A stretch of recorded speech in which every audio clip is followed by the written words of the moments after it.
ಆತ್ಮೀಯ ಬಂಧುಗಳೇ, ಶ್ರದ್ಧೆಯ ತಂದೆ ತಾಯಿಯಂದರೆ, ನಲ್ಮೆಯ ಸಾಹಿತ್ಯಾಭಿಮಾನಿಗಳೇ, ಪ್ರಪಂಚ ಒಂದು ಸೃಷ್ಟಿ. ಒಪ್ತಿರಲ್ವಾ?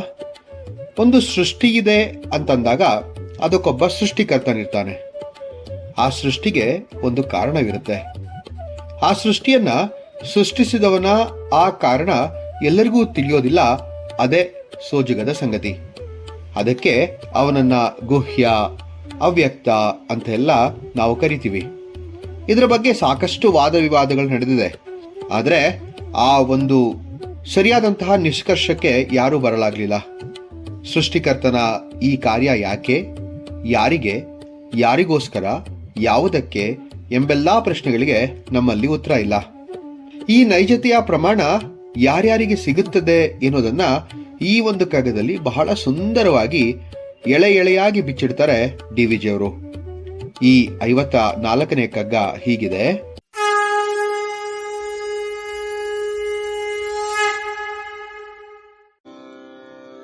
ಫಲವಿಲ್ಲ ಕಾರ್ಯ ಕಾರಣವಾದದಿಂ ತತ್ವ ಸಿಲುಕದೆಮ್ಮಯ ತರ್ಕ ಕರ್ಕಶಾಂಕುಶಕ್ಕೆ ಸುಳಿವುದಾಗಿಗಳದು ಸೂಕ್ಷ್ಮಾನುಭವಗಳಲ್ಲಿ ತಿಳಿ ಮನದೆ ನೋಳ್ಪರ್ಗೆ ಮಂಕುತಿಮ್ಮ.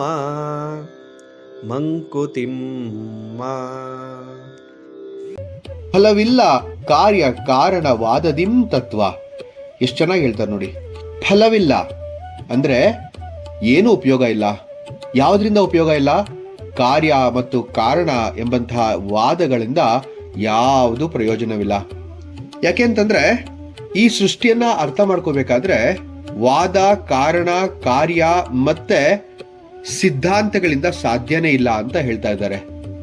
ಚೂಪಾದ ಆಯುಧಗಳಿಂದ ಈ ಸೃಷ್ಟಿಯ ರಹಸ್ಯವನ್ನ ಕೆದಕಿ ತೆಗೆಯಲು ಇಷ್ಟಪಟ್ರೆ ಅದಂತೂ ನಮ್ಮಿಂದ ದೂರವಾಗುತ್ತೆ ಹೊರತು ಅದು ನಮಗೆ ಸಿದ್ಧಿಸೋಲ್ಲ. ಹಾಗಾದ್ರೆ ಈ ಸೃಷ್ಟಿಯ ರಹಸ್ಯವನ್ನ ಮತ್ತೆ ಸೃಷ್ಟಿಕರ್ತನನ್ನ ಅರಿಯೋದಾದ್ರೂ ಹೇಗೆ ಅಂತಂದ್ರೆ ತುಂಬಾ ಸುಂದರವಾದಂತಹ, ಬಹಳ ಸುಲಭವಾದಂತಹ ಒಂದು ಮಾರ್ಗವನ್ನ ಡಿ.ವಿ.ಜಿ. ಅವರು ಹೇಳ್ತಾ ಇದ್ದಾರೆ. ಅದೇನಪ್ಪಾ ಅಂತಂದ್ರೆ ನಿರ್ಮಲ ಚಿತ್ತ.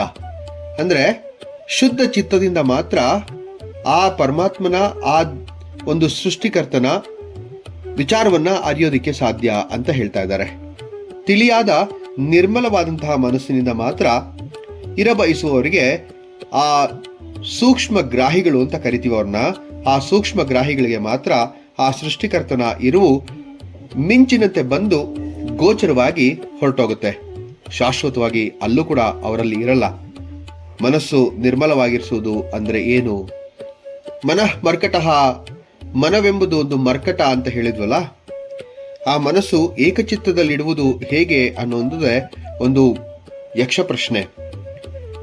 ನಿಮ್ಗೆಲ್ಲರಿಗೂ ಗೊತ್ತಿದೆ, ಮಹಾಭಾರತದಲ್ಲಿ ಯಕ್ಷ ಪ್ರಶ್ನೆಯ ಒಂದು ಪ್ರಸಂಗ ಬಂದಾಗ ಯಕ್ಷನು ಕೇಳಿದಂತಹ ಒಂದು ಪ್ರಶ್ನೆಗೆ ಉತ್ತರಿಸುತ್ತಾ ಧರ್ಮರಾಯ ಹೇಳ್ತಾನಲ್ವಾ, ಮನಸ್ಸು ಈ ಪ್ರಪಂಚದಲ್ಲಿ ಇರತಕ್ಕಂತಹ ಎಲ್ಲಾ ವಸ್ತುಗಳಿಗಿಂತ ಅತಿ ಬಲಶಾಲಿಯಾದದ್ದು ಹಾಗೂ ಅತಿ ವೇಗವಾದದ್ದು. ಅದು ಎಷ್ಟು ವೇಗವೋ, ಅದೆಷ್ಟು ಬಲಶಾಲಿಯೋ ಅಷ್ಟೇ ಚಂಚಲ ಅಂತ ಕೂಡ ಹೇಳ್ಬಿಟ್ಟಿದ್ದಾನೆ.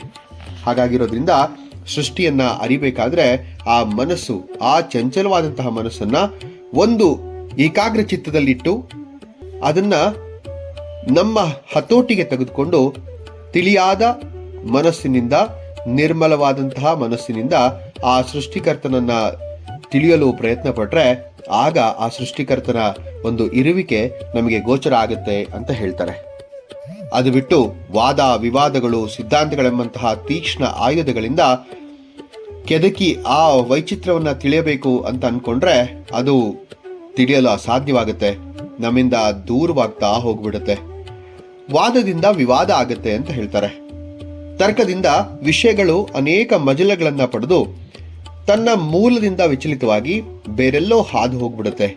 ಅನೇಕ ಆಯಾಮಗಳನ್ನಾಗಿ ಮುಂದೆ ಸಾಕ್ತಾ ಅದು ಮೂಲಕ್ಕೆ ದೂರವಾಗ್ತಾ ಹೋಗುತ್ತೆ ಹೊರತು ಆ ಮೂಲವನ್ನ ವಿವೇಚನಾತ್ಮಕವಾಗಿ ಹೇಳುವಂತಹ ಪ್ರಯತ್ನ ಮಾಡೋದೇ ಇಲ್ಲ. ಅಂದ್ರೆ ಸೃಷ್ಟಿಕರ್ತನ ಬಗ್ಗೆ ತಿಳಿಬೇಕಾದ್ರೆ ವಾದ, ವಿವಾದಗಳು, ಸಿದ್ಧಾಂತಗಳಿಂದ ಸಾಧ್ಯ ಇಲ್ಲ ಅನ್ನೋದಂತೂ ಸತ್ಯ ಆಯಿತು. ಆದ್ರಿಂದ ಅದೆಲ್ಲವನ್ನ ಬಿಟ್ಟು ನಿರ್ಮಲವಾದ ಮನಸ್ಸಿನಿಂದ ಕಪಟ, ದ್ವೇಷ, ರಾಗ, ಅಸೂಯೆ ಎಂಬಂತಹ ದುರ್ಗುಣಗಳನ್ನ ಬಿಟ್ಟು ಶುದ್ಧವಾದ ಅಂತಃಕರಣದಲ್ಲಿ ಆ ಪರಮಶಕ್ತಿಯನ್ನ ಅನುಭವಿಸಬೇಕು. ಇದು ಅನುಭವಿಸಬೇಕು ಅಂತ ಹೇಳ್ತಾರೆ.